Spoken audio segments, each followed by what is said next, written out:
ছোট ছোট স্বপ্ন জুড়ে তৈরি হয়েছিল প্রিয়ভাষিণীর মতো প্রতিষ্ঠান গড়ার একটি বড় স্বপ্ন। এই পদক্ষেপ শুরু হয় ২০১৯ সাল থেকে।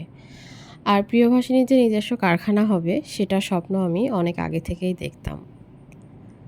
অ্যাক্টিভলি প্রিয়ভাষিণীর কারখানার কাজ শুরু হয় ২০২৩ সাল থেকে। সেই ফলশ্রুতিতে ধীরে ধীরে এই কাজটি আগায়। এই প্রজেক্টের নাম প্রিয়ভাষিণী যশোর স্টিচ। একে একে কারখানার ফাউন্ডেশনের কাজ হয়, ফ্লোরের কাজ হয় এবং ছাদের শাটারিংয়ের কাজ হয়। স্বপ্নটা যত সহজে বলা সহজ, বাস্তবায়ন করা তার থেকে অনেক গুণ বেশি কঠিন। জায়গাটা প্রথমে আমার কাছে আন্দাজ না আসলেও পরবর্তীতে দেখি আসলে অনেক বেশি জায়গা। আজকে ছিল ছাদ ঢালাইয়ের দিন। ছাদ ঢালাইয়ের পূর্বে অনেক অনেক বেশি কাজ ছিল, যেটা প্রায় ১৫ দিন লেগে গিয়েছিল কাজটা করতে। পাশের বাসার জায়গাটাও আমাদের ফুপিদের, সেই জায়গাতেই মেশিন রেখে কাজ করা হলো ঢালাই কার্যক্রম। এখানেও দেখা মিলল একজন নারী লেবারের। আসলে প্রত্যেকটা নারীর জীবনই অনেক বেশি সংগ্রামের, আর আমাদের জীবনটাও হয়তো বা এমন কিছু হতে পারত। আল্লাহর কাছে অনেক অনেক শুকরিয়া, আমরা কিছুটা হলেও ভালো আছি। কোনো কাজই ছোট না, সংগ্রাম করে সততার সাথে এগিয়ে যাওয়াটাই বড় চ্যালেঞ্জ। ছাদের কাজ শুরু হলো আমাদের হাত দিয়েই, এটাকে শুভ সূচনা বলা চলে। আমার পাশে সবসময় পরিবার ছিল। আসলে অনেক যুদ্ধ, ঝড় ঝঞ্ঝা পেরিয়ে এই ছাদের কাজ হলো, কারখানার কাজ হচ্ছে। আসলে কষ্ট ছাড়া কোনো কাজই আনন্দের নয়। এই যে পাশাপাশি টাইডাই একটা কুর্তিতে সেলাইয়ের কাজ চলছিল, এটাও মনিটর করছিলাম। তো এই ধরনের কাজই মূলত প্রিয়ভাষিণীতে হয়। ব্লক, বাটিক, সুই সুতার কাজ সহ নানান ধরনের প্রশিক্ষণের কাজ আমরা চালাই। ছাদ ঢালাইয়ের পরে আজকে আমাদের বাসায় প্রায় ২৫ জন শ্রমিক ওনারা খাওয়া দাওয়া করলেন। ভাত, মুরগির মাংস, ডাল। তো পুরা রান্নাটাই আম্মু করছে। এটা আসলে অনেক বেশি কষ্ট ছিল। সকালবেলা আমাদের বাসার রান্না করার পরে আবার এতগুলা মানুষের রান্না করা। কিন্তু আমি যে এতগুলা মানুষকে খাওয়াইতে পারছি, এটা আসলে একটা অনেক পরিতৃপ্তির বিষয়। ছাদ ঢালাই অবশেষে শেষ হলো। এবার চোখ ভরে দেখার পালা। এই সাইডটা এখনও একটু কম জমছে, আর সকালের দিকে যে সাইডে ঢালাই দেওয়া হয়েছে সেই সাইডটা বেশি জমে গেছে। এই যে হচ্ছে সেই সাইডটা। তো ফাইনালি এত বড় কর্মযজ্ঞ যিনি শেষ করলেন, যার নেতৃত্বে এত বড় কাজ শেষ হলো, তার অনুভূতি শোনার পালা। আম্মাজান, বলেন, আজকে আপনার খুবই ক্লান্ত এবং ঘাম ঝরা চেহারা দেখেই বোঝা যাচ্ছে। কী অনুভূতি আপনার এই প্রিয়ভাষিণীর কারখানার ছাদ ঢালাই দেওয়ার পরে? বলেন বলেন। স্বপ্ন পূরণ মানেই কষ্টসাধ্য, আর কষ্টের সফলতা মানে বিশ্বজয়, শর্টে যেটা বলি। যাই হোক, তিনি আসলে খুব ভালো গুছায় কথা বলতে পারেন এবং তার থেকেও বেশি গুছায় কাজ করতে পারেন। এইটাই হচ্ছে তার প্রমাণ যে এই পুরা কাজের লিড তিনি দিছেন। আমি হয়তো বা সাথে ছিলাম, কিছু কাজ করছি, বেসমেন্টের কাজ হয়তো আমি করছি বা শেপ আমি এনে দিয়েছি, কিন্তু ফাইনাল কাজ হচ্ছে সে করছে।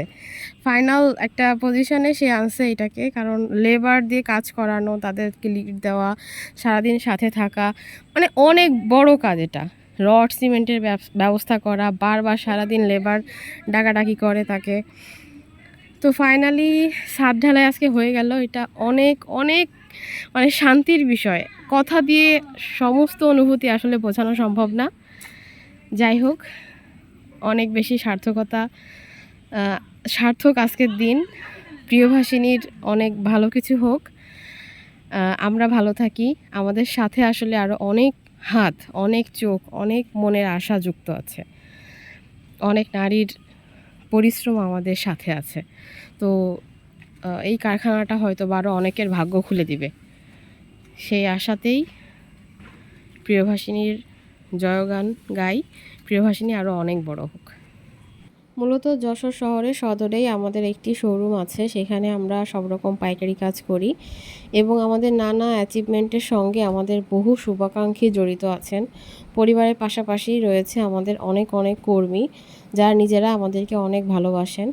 সকলের প্রচেষ্টায় প্রিয়ভাষিণী আজ এতদূর এসেছে, তাই আমি সকলের প্রতি কৃতজ্ঞতা ও অনেক অনেক ধন্যবাদ জানাই।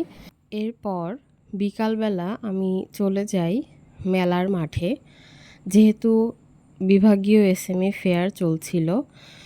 এই ফেয়ারে আমার প্রতিষ্ঠান প্রিয়ভাষিণী যশোর স্টিচ অংশগ্রহণ করেছে এবং ব্যাপক সাড়া পাচ্ছি আমরা।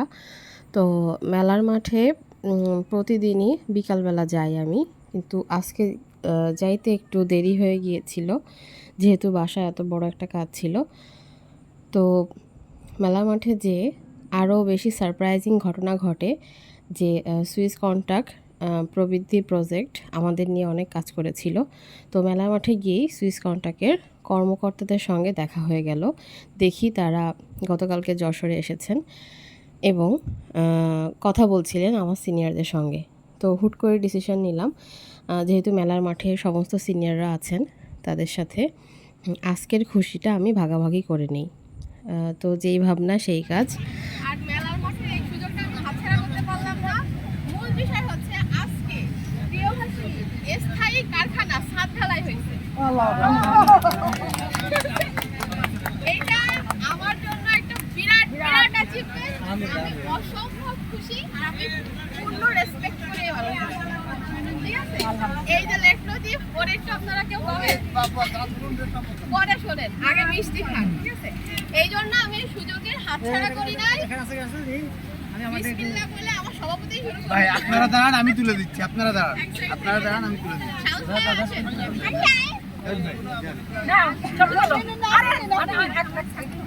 তুমিও ওখানে যাও, দূর, দূর।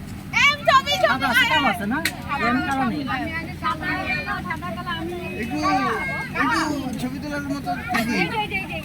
সবাই একটু দাঁড়ান একসাথে মিষ্টি কারখানা ছাদ ঢালাই হলো তার আগে খাওয়াই। না খাইছি আপা খাইছি। আর কই আপনি আসো সাকালি ভাই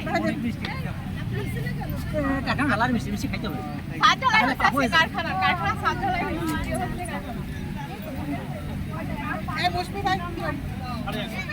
ভাইয়া ছবি তুললেই কি হবে? দেবু তুমি বাসার সামনে পুরো হচ্ছে 1200 স্কয়ার ফিটের ছাদ হয়েছে, মানে 2000 স্কয়ার ফিট আলাদা ইয়ে নিয়ে ভিম দিয়ে ঠিক আছে। দেন এবার ভাষণ দিয়ে দেন। আল্লাহ ভালো রাখুক, অনেক বড় করুক, মনের আশা পূর্ণ করুক এইটুক বয়সে। আমার সিনিয়র আমাদের আসলে আমি ভয়ঙ্কর রকমের শ্রদ্ধা করি, তাদের দোয়া ছাড়া এটা সম্ভব ছিল না। সালমা আপা মোস্ট রেসপেক্টেবল সালমা আপা বলেন প্রিয়ভাষিণীর দোয়া করেন। অবশ্যই দোয়া করি প্রিয়ভাষিণীর জন্য যশোরের অনেক অনেক নাম নিয়ে আসে ইনশাআল্লাহ। এই দোয়াটা কয়জন করে বলেন?